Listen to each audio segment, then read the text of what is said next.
We're with you again, dear ones. Indeed, we are much better at describing ourselves than our dear one is. She mumbles and fumbles around a little bit with descriptions of us. So let us tell you who we are. We are non-physical beings. That means we do not have bodies as you have bodies. We come from many places and times. Some of us come from what you would consider other planets, other orbs in the sky that function within your galaxy, let us say.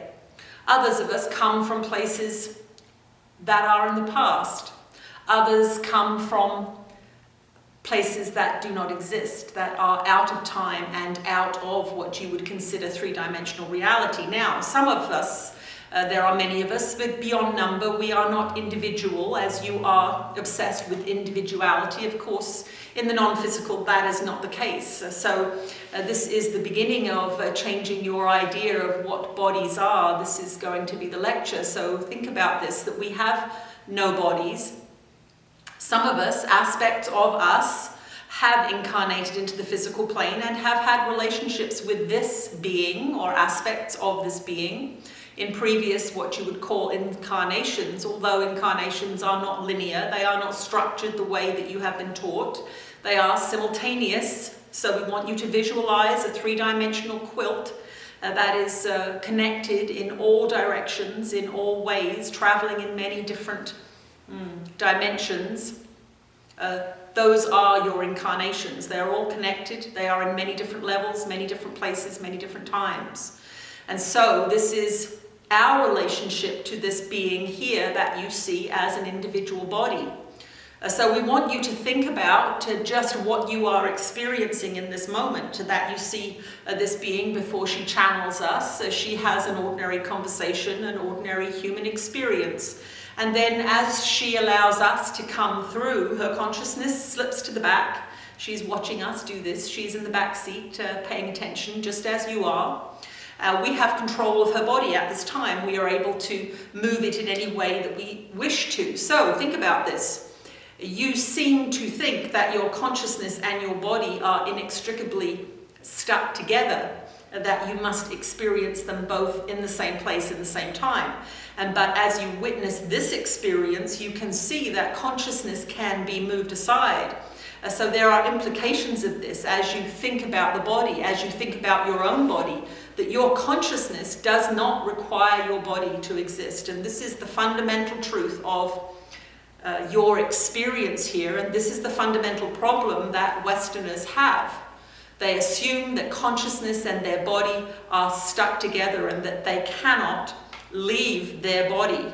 Their body is them, in fact. And this is the fundamental issue that causes so much pain in your society, because you do not understand that consciousness does not reside in the body permanently. In fact, consciousness resides outside the body, and your brain, your self-centered awareness, if you will, is tuning in to consciousness. It is not creating consciousness within the physical brain as you are taught in Western medicine, let us say. You are taught that the thoughts are firing electrical impulses in the physical brain, and that is not true. Your brain is a receiver only.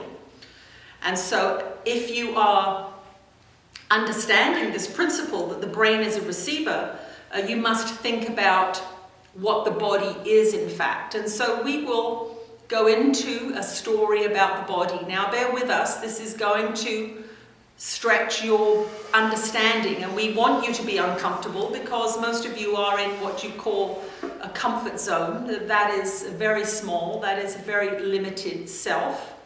We want to make you uncomfortable. We want to stretch those limits of your understanding. So as we are speaking this tale of how your body came into being, we want you to understand that to feel uncomfortable is good.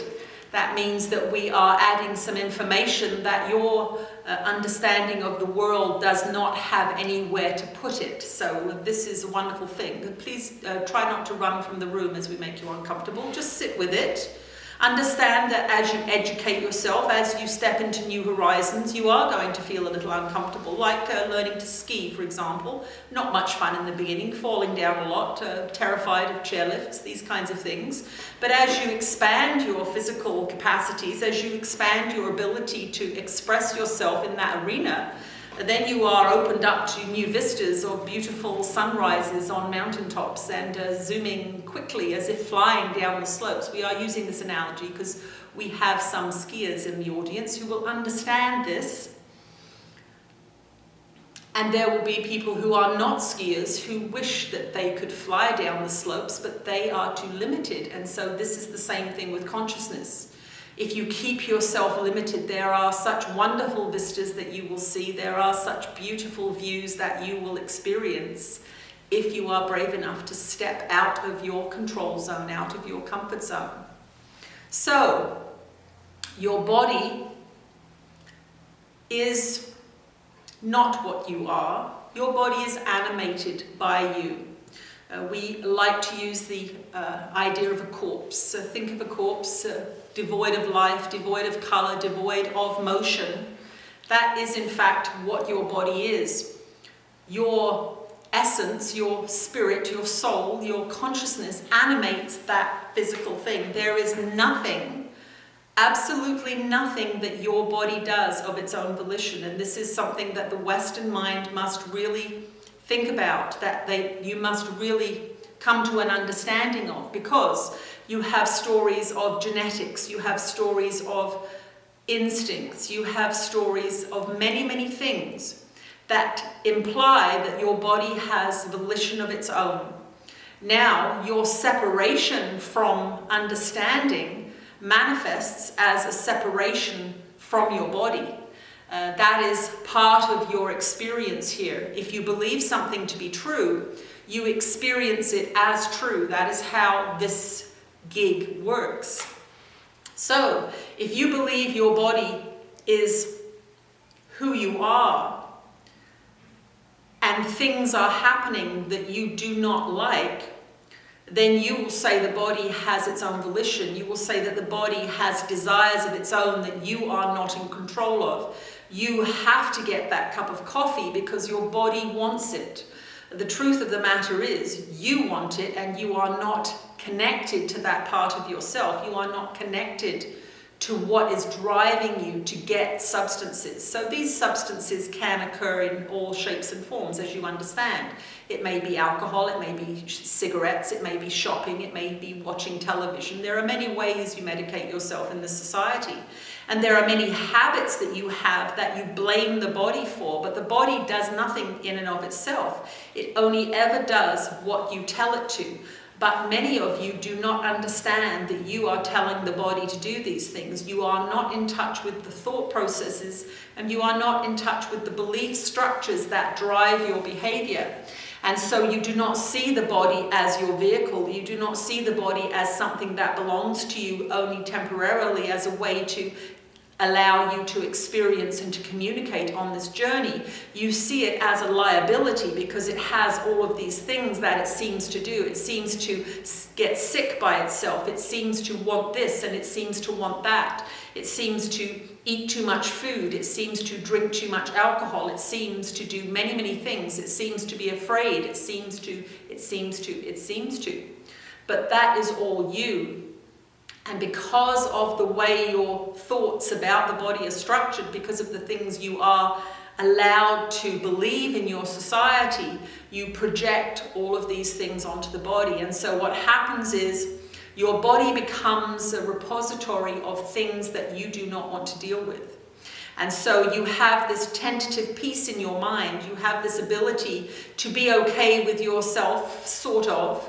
And then this body is misbehaving, this body is getting sick, this body is getting tired, this body is getting old. But all of these things that happen to the physical body are in fact manifestations of mind. They are your beliefs being written upon the essence of your physicality.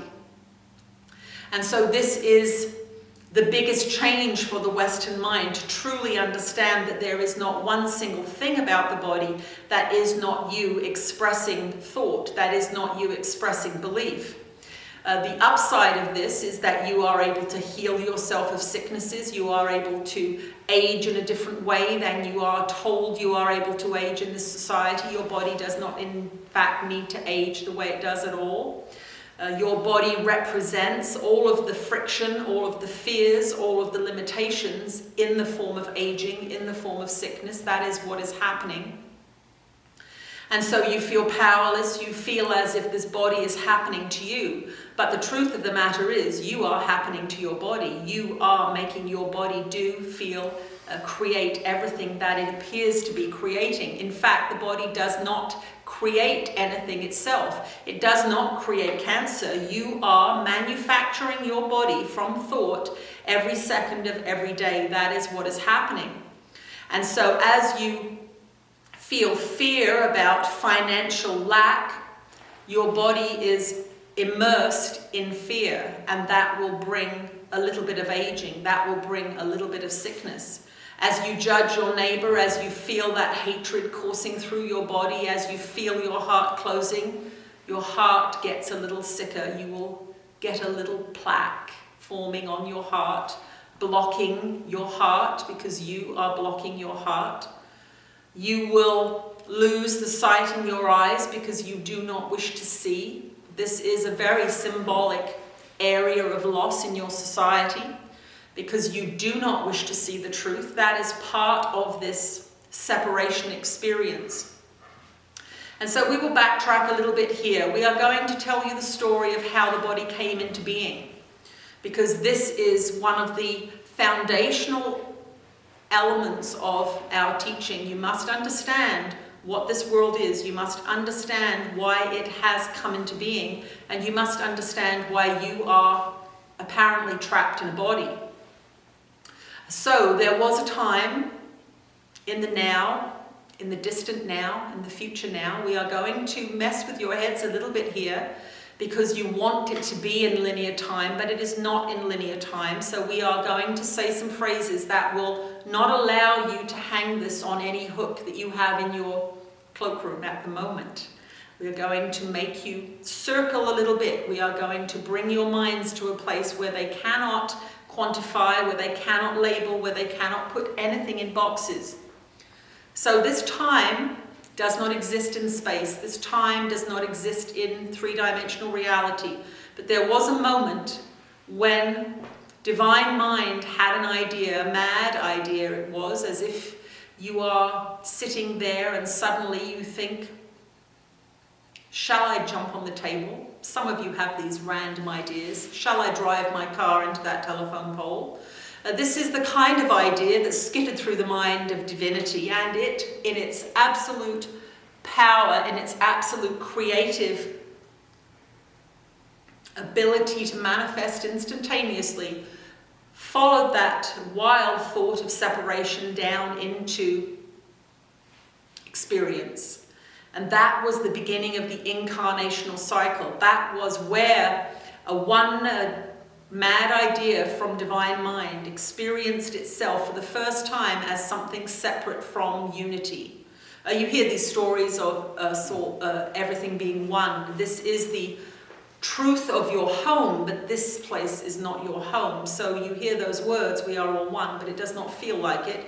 And this is why, because you separated from oneness, you plummeted down into what you wanted to experience, which was individuality, separation, and personal power over the ability to make whatever you wanted to make, the ability to experience whatever you wanted to experience. And this is represented in the mythology of the fall and the Garden of Eden. This is the story, living in oneness, living in perfection. And then a decision was made, and that decision plummeted you into what you consider separation.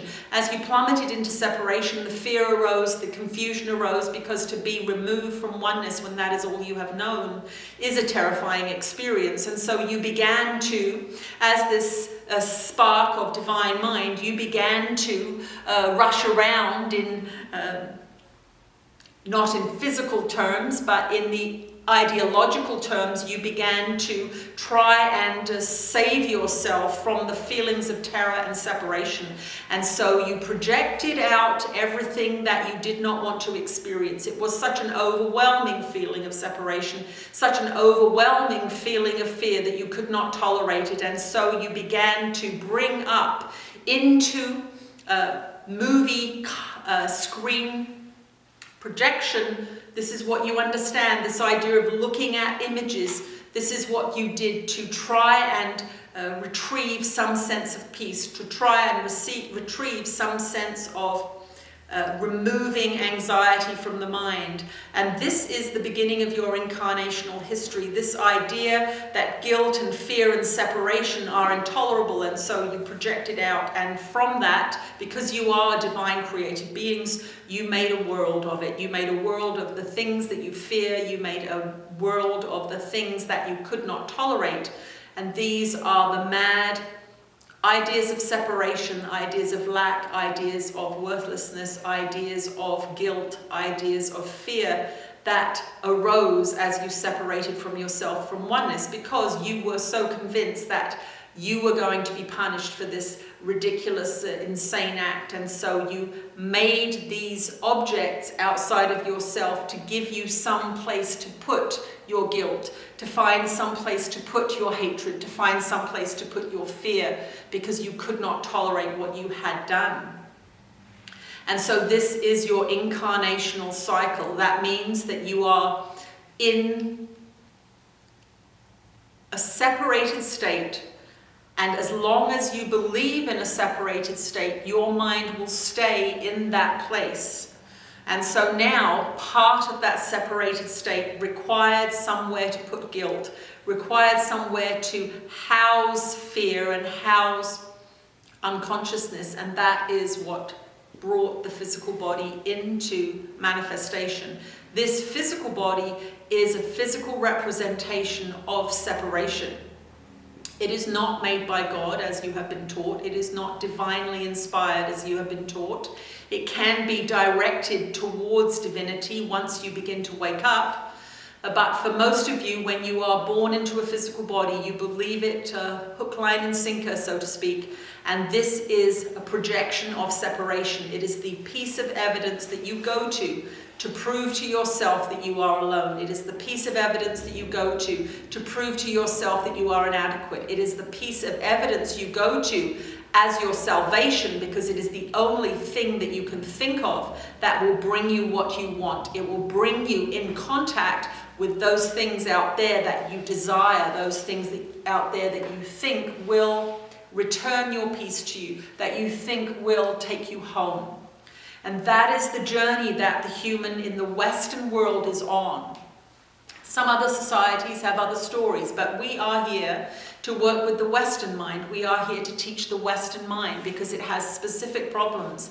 It has specific misunderstandings. And so now you find yourself in a body that is not aligned with love, that is not aligned with truth, that is not aligned with sanity, and you find yourself in a world that represents separation to you, that represents fear to you, that represents disconnection to you. And that is where you are when you are not awake, when you are fully believing in the dream, when you are unconscious.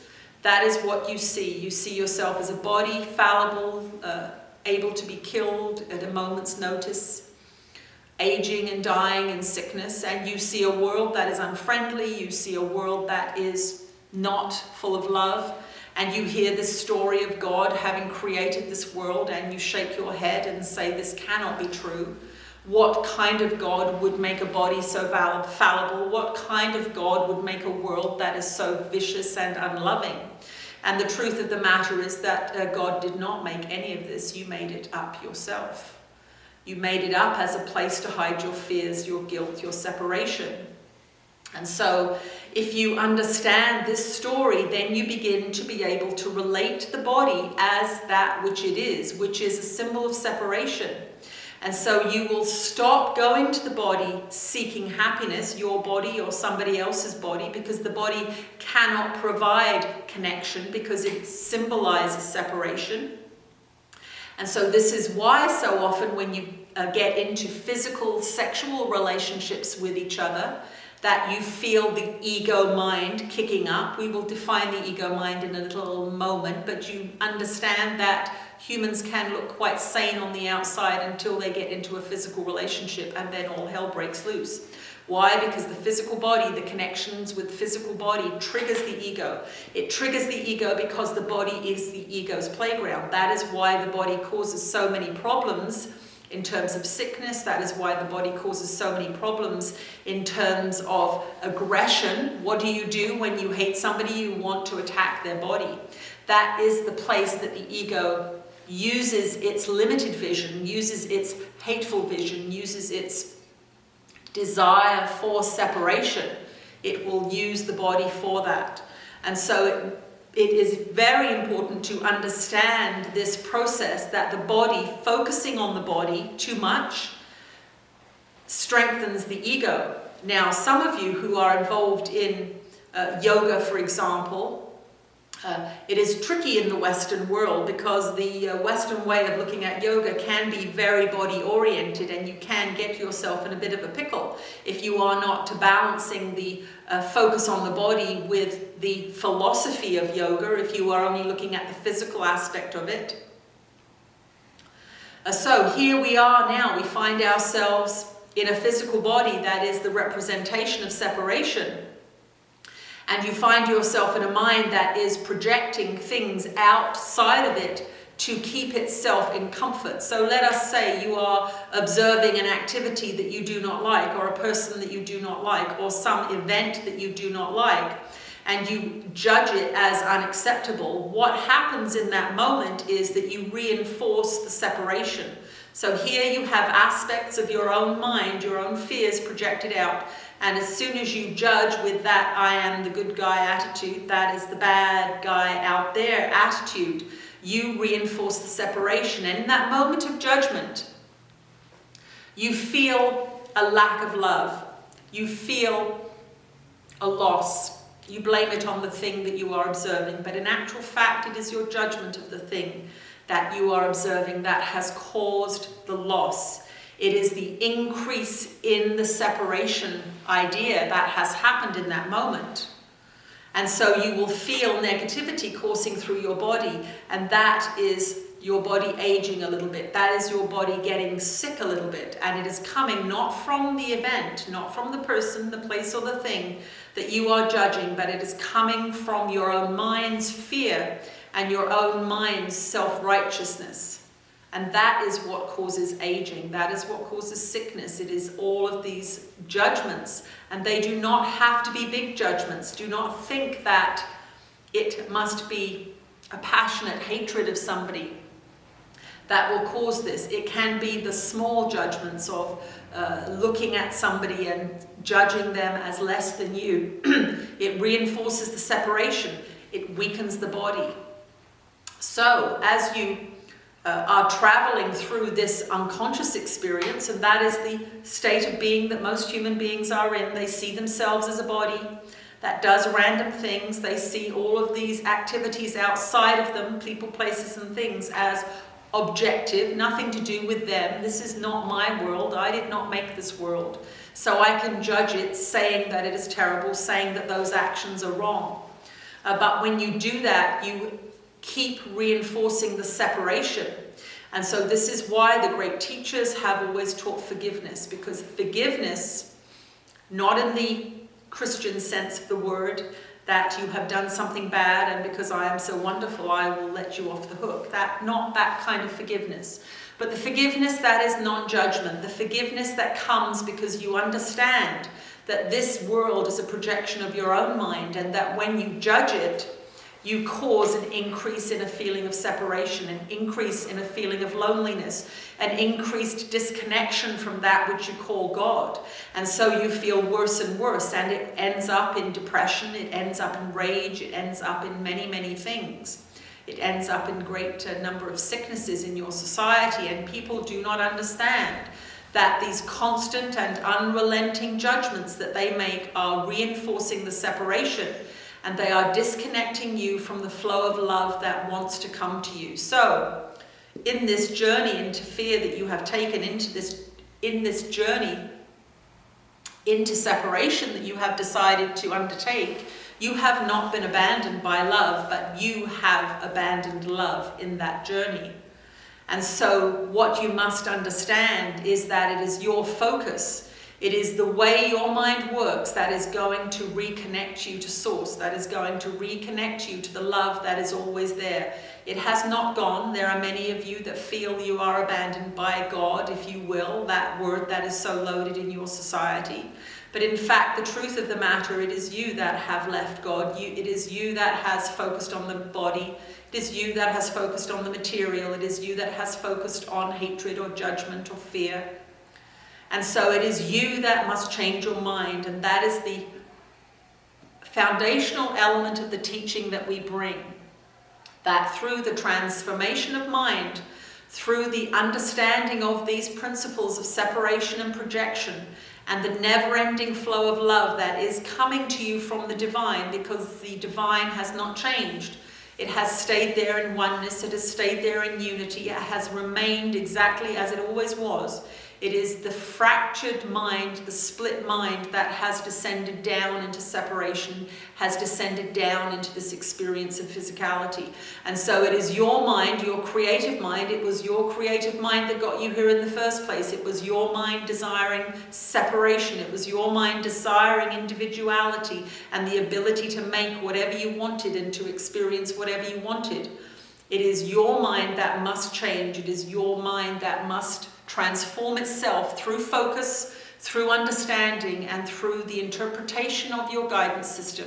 It is your mind that must change the way it looks at things. That is the only thing that will work. You can move the chairs around on the Titanic as it is going down if you wish, but that will not change the outcome. And nothing you do in the physical world will change the experience you are having for more than a moment. You have all done this. You have moved to different towns. You have changed your partners. You have moved houses. You have changed your hairstyles and the food you eat. But your experience does not change substantially. It is your mind that must change, because it is your mind that is causing your behavior. It is your mind that is causing your suffering. And it is your misunderstanding of what this world represents. And it is your misunderstanding of how this world works that causes your suffering. This is a dream that you are encased in. It is a very realistic dream. You have done a marvelous job of making it all up. And you have, in your infinite power, because you are a divine aspect of mind, you have the creative power of God within you, and that is what is making your world. That is what is making your body. And so this is a responsibility that you must take.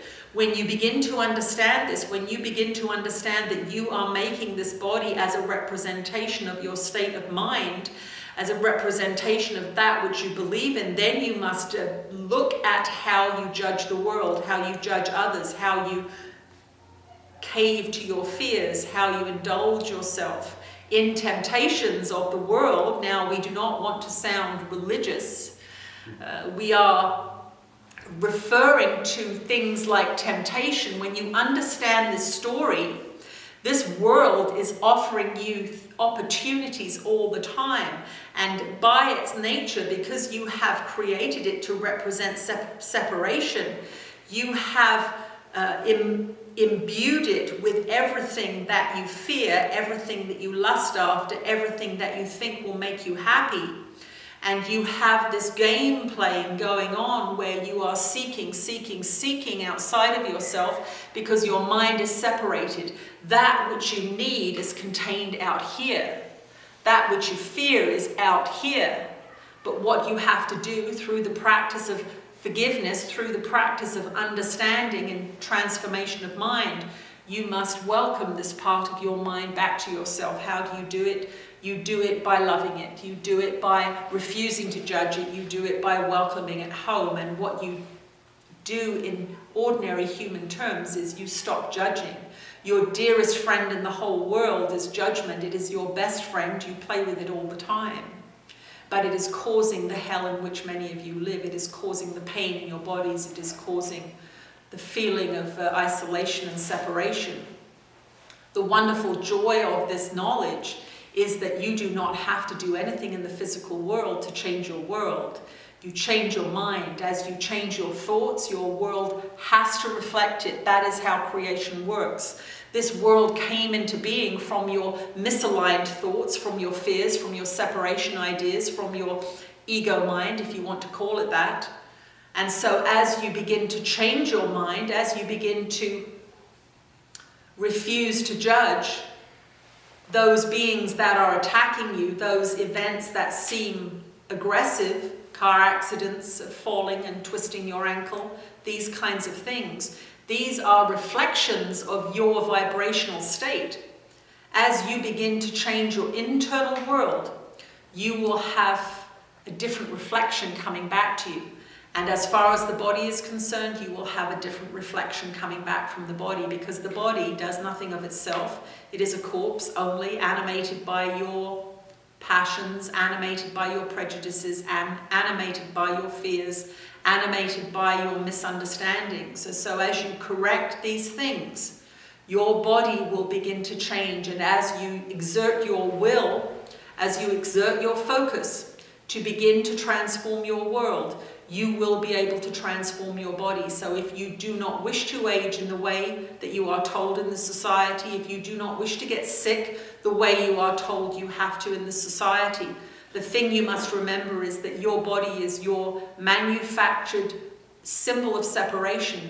But when you begin to act differently, when you begin to think differently, when you begin to treat it as a communication device only, as the vehicle that takes you on this ride to consciousness evolution, then you begin to understand it. Then you begin to cease asking of it that which it cannot provide you. Your body will not save you. Your body will not bring you love. Your body will not rescue you from the nightmare that you have created for yourself. Your body is merely a vessel that does what you ask it to do. And so you must look at the questions that you are asking of your body. Are you asking it to be perfect so that somebody will love you? That is not its job. Your job is to love others. Your job is to immerse yourself in self-love, first of all, to understand that you are a divine being and that this body is not what you are. It is merely doing what you ask it to do. And as you love yourself more, it will become more healthy, it will become fitter, it will want to go for a walk, it will decide to turn the television off and to put that drink down that it does not need. It will begin to reflect that which you are focusing on. And as you begin to step back from judgment, anxiety will begin to leave your body. As you begin to understand that you do not die, that you are an eternal spiritual being, and that this body is not who you are, your fear of death will recede. Your fear of many, many things will begin to recede, and your body will be able to come to a state of peace, and your body will be able to function as it is meant to function. It will become healthier, it will become fitter, it will become stronger, and it will live longer, it will look better, it will do many, many things that it cannot do when you are in a constant state of fear, separation, and judgment. And so we will take a little break here. We will allow you to digest that massive amount of information, and we will come back in a few minutes. We will speak then about sickness and specifics. We will speak about health, and we will speak about this body of yours and how to assist it on its experiential journey. We will be back in a few minutes. I thought that was wonderful.